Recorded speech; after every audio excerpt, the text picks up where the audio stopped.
Here with baseball head coach Guy Robertson, and Coach, we'll start. You get a split, but we'll start with game one quickly. And yeah, 5 runs given up for Brady Adam, but this is one of the most potent offenses in the entire country in Christopher Newport. And with what you saw out of him, you still have to say that it was very promising. You got to be happy with it. Yeah, I thought he threw the ball really well. They got a couple of little bleeders, some fisters there that just found some holes and things. And anytime they're getting hits, it's problematic. But I think they only hit maybe 1 or 2 balls hard off him. I thought he did a really good job. We controlled the running game pretty well in the first game as we did in the second game, and they didn't really have a whole lot going on the running game like they've done against some other teams. So I thought we did an excellent job. And Brady, the other thing about it is that he was able to get deeper in the ball game. And it wasn't, his pitch count was up a little bit early, and he was able to still get through, I think 6 full innings or 6 and a third. And really we had a plan for the second game, and you saw the plan, but I didn't want to use any of those guys that we used that we had kind of hung out for the second game. So for him to get deep in the ball game and give us an opportunity to win late, and I thought Fogel came in and did a nice job. But so not only did I think Brady threw well, but he was able to get deep in the ball game, which was a nice plus for us. Yeah, Brady Adams 6 and a third innings of work, and you're right, he had 75 pitches through 3 innings and ended the day with 114. So what a job he did to limit that damage, limits that pitch count later on. That second game, Logan Corrigan, a fantastic start as well. The line for Logan Corrigan, 4 runs, 4 strikeouts, 3 walks, 3 hits, 2 runs, only 74 pitches. Can you talk us through what the strategy was with taking Logan Corrigan out, not even about 26 pitches away from the century mark after 4 innings of work?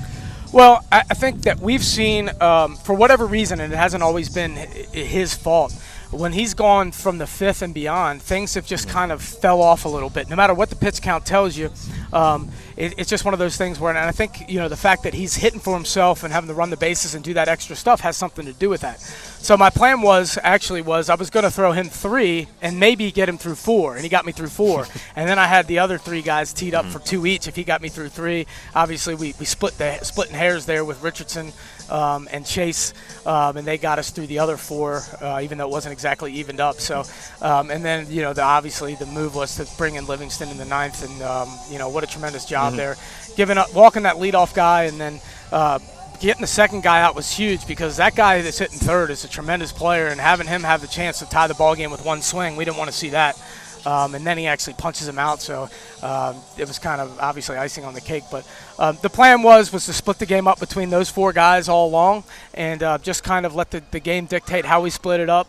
I felt like when we had Chase there and we had a situation where Richardson was a punch-out guy and he actually gets the comebacker, and then we get the ground ball, and I think he threw, 3 pitches to get 2 outs there in a spot where we keep him off the board, and it's still 5-3. So, but those guys were fresh. They hadn't thrown since last Sunday. I knew we had extra stuff in for all 3 of them.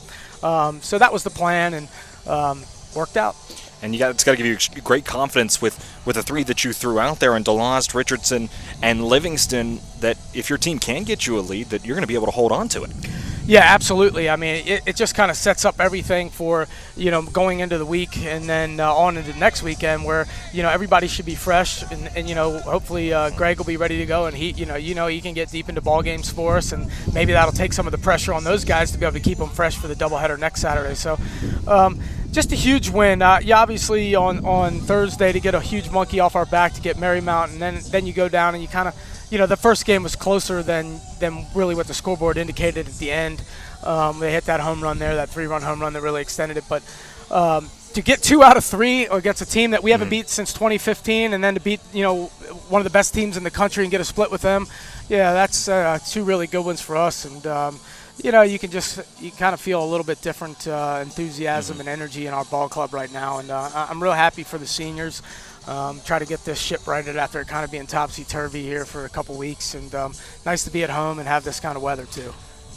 The next game coming up on Tuesday, your record now in the conference 5-6. You take on York. It's going to be back-to-back days, most likely, with the York College Spartans. 5-6. They come into Frostburg. What is your feeling on the team and your situation in the CAC heading into that game on Tuesday? Yeah, well, first off, I feel like we picked up a game on the field because CNU's been beating everybody, sweeping everybody that they played, so we were able to get 1 against them. That to me gives us a 1-game leg up on a lot of the other ball clubs that either have played them or are yet to play them. But going into this week, York's a ball club that's notoriously been able to swing the bats. They've always been a thorn in our side. They're kind of like Wesley. They swing the bats. They have some guys who, pitch to contact, don't typically strike out a lot of guys, but they always are competitive and, back and forth. I mean, we haven't lost to them in quite some time, but we've had to come back several times the last few times we've played them. So it's going to be a nip and tuck, and we're going to have to play really well in order to beat them. But I just like the direction that we're headed in now, and kind of the attitude and the confidence that we should have gained.